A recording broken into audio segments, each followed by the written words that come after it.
आप सभी का स्वागत है एजुकेशन ऐप की एक और नई क्लास में। तो साथियों, आज का जो अपना टॉपिक है वो है पशुपालन से संबंधित, जहां पर हम पशुपालन के मोस्ट इंपॉर्टेंट क्वेश्चन सोल्व करने वाले हैं, जो कि आपकी आगामी पशु परिचय भर्ती के लिए बहुत ज़्यादा इंपॉर्टेंट होने वाले हैं।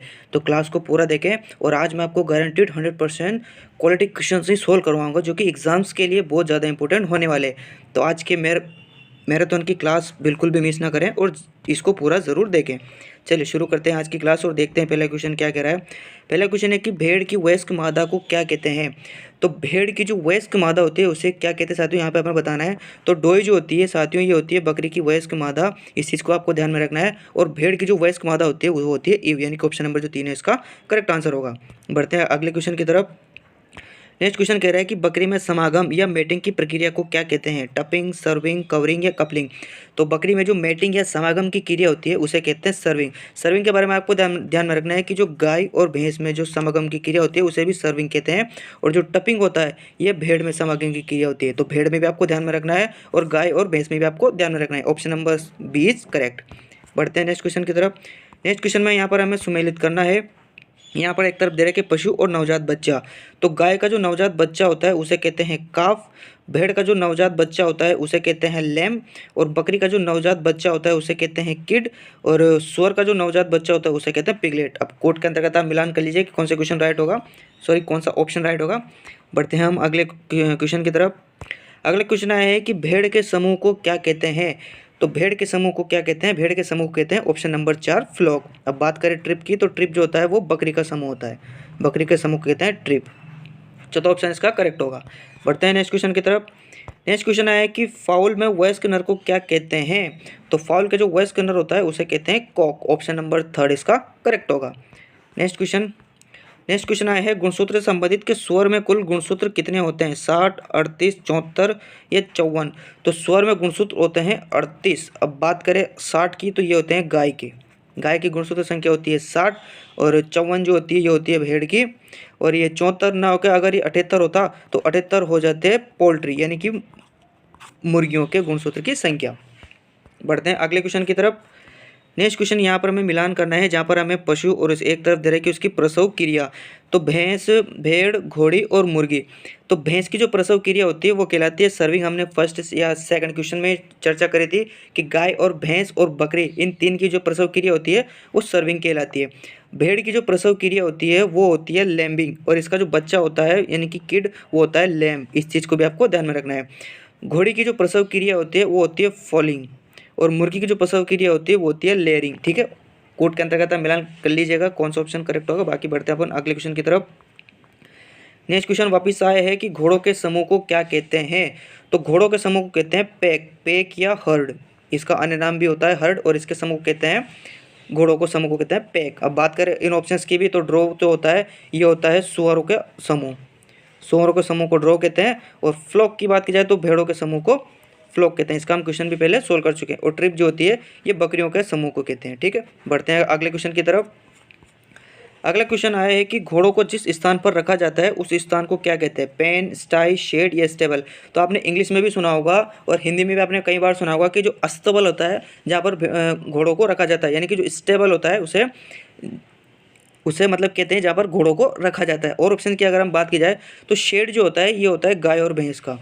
गाय और भैंस का जो जहाँ पर उनको रखते हैं वो होता है शेड। और स्टाई की बात की जाए तो सुअरों के स्थान को स्टाई कहते हैं, सुअरों को। और पेन जो होता है ये भेड़ के रखने का स्थान होता है। तो इन ऑप्शंस को भी आपको ध्यान में रखना है। बढ़ते हैं हम अगले क्वेश्चन की तरफ। अगला क्वेश्चन वापस से मिलान से संबंधित क्वेश्चन है, जहाँ पर हमें गुणसूत्रों की संख्या और पशुओं को मिलान करना है। तो हमने पहले भी चर्चा कर चुके हैं कि गाय में जो गुणसूत्र की संख्या होती है वो होती है 60। और भेड़ की जो गुणसूत्र संख्या होती है वो होती है 54। मुर्गी के गुणसूत्र की संख्या की हम बात की जाए तो वो होती है 78। और घोड़े की मुर्गियों की संख्या की गुणसूत्रों की संख्या की बात की जाए घोड़ों में तो वो होती है 64। ठीक है, बढ़ते हैं अगले क्वेश्चन की तरफ। अगला क्वेश्चन हमें कह रहा है कि फाउल में बधिरकृत नर होता है उसे क्या कहते हैं। तो फाउल का जो बधिरकृत नर होता है उसे कहते हैं केपॉन। ऑप्शन नंबर 3 इसका करेक्ट होगा। बढ़ते हैं अगले क्वेश्चन की तरफ। नेक्स्ट क्वेश्चन है कि पोल्ट्री का वैज्ञानिक नाम। यहाँ पर हमें वैज्ञानिक नामों के बारे में क्वेश्चन पूछा गया है, जहाँ पर हमें इनके वैज्ञानिक नाम बताने हैं। तो हमें बताना है पोल्ट्री का। तो देखते हैं फर्स्ट ऑप्शन से देखते हैं, जो ओविस एरिस होता है ये वैज्ञानिक नाम होता है भेड़ का, आपको ध्यान में रखना है। और इक्वस कैबेलस जो वैज्ञानिक नाम होता है ये होता है घोड़े का। ये घोड़े का वैज्ञानिक नाम है। और सस डोमेस्टिका ये होता है सुअर का, से सुअर, इस तरह से आपको ध्यान में रखना है, से सुअर। गैलस डोमेस्टिका ये होता है आपके पोल्ट्री, पोल्ट्री या फिर इसे बोलते हैं मुर्गियाँ। Option number 4 is correct. Next question देखते हैं। नेक्स्ट क्वेश्चन आया है कि निम्नलिखित में से असत्य कथन का चयन करना है। हमें यहाँ पर असत्य कथन का चयन करना है। तो घोड़ी में जो जवान मादा होती है वो फीली, बिल्कुल सही, उसे फीली ही बोलते हैं। सुअर में जो जवान मादा होती है उसे गिल्ट, बिल्कुल 100% सही, गिल्ट उसे बोला जाता है।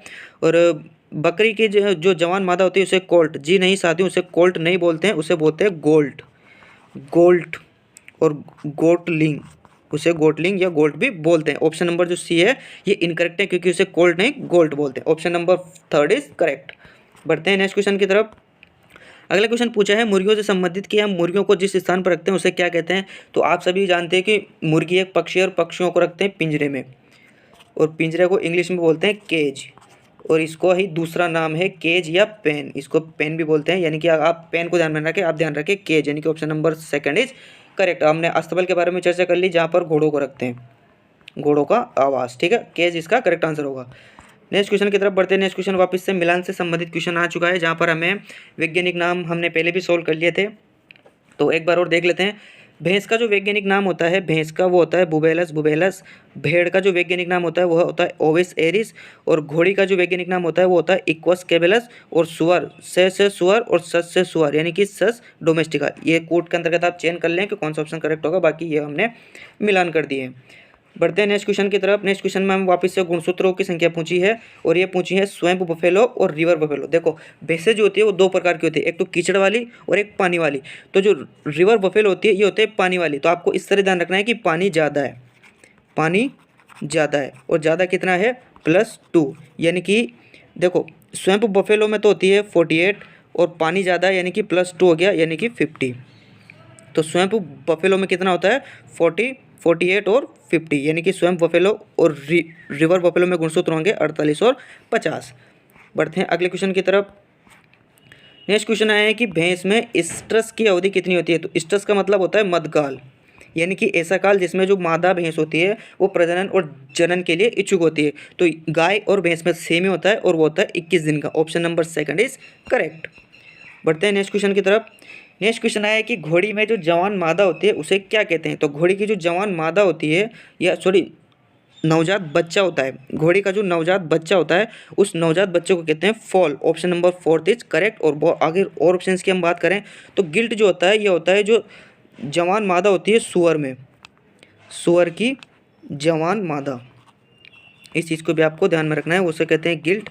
और फिली की बात की जाए तो हमने इससे पहले क्वेश्चन में भी चर्चा कर चुके हैं, जो जवान घोड़ी होती है उसे कहते हैं फिली। और पिगलेट की भी हमने पहले चर्चा कर चुके हैं, जो नवजात सुअर होता है, नवजात सुअर। तो इन ऑप्शंस को भी आपको ध्यान में रखना है। Option 4 is correct. अगला क्वेश्चन है, यहाँ पर हमें सत्य और असत्य के बारे में बताना है कि कौन सा कथन असत्य है, ठीक है। देखिए गाय में स्ट्रेस अवधि 21 दिन की होती है। जस्ट 2 क्वेश्चन पहले हमने चर्चा करी थी, गाय और भैंस की जो स्ट्रेस या मध्यकाल होता है वो 21 दिन का होता है, तो ये तो बिल्कुल सही हो गया।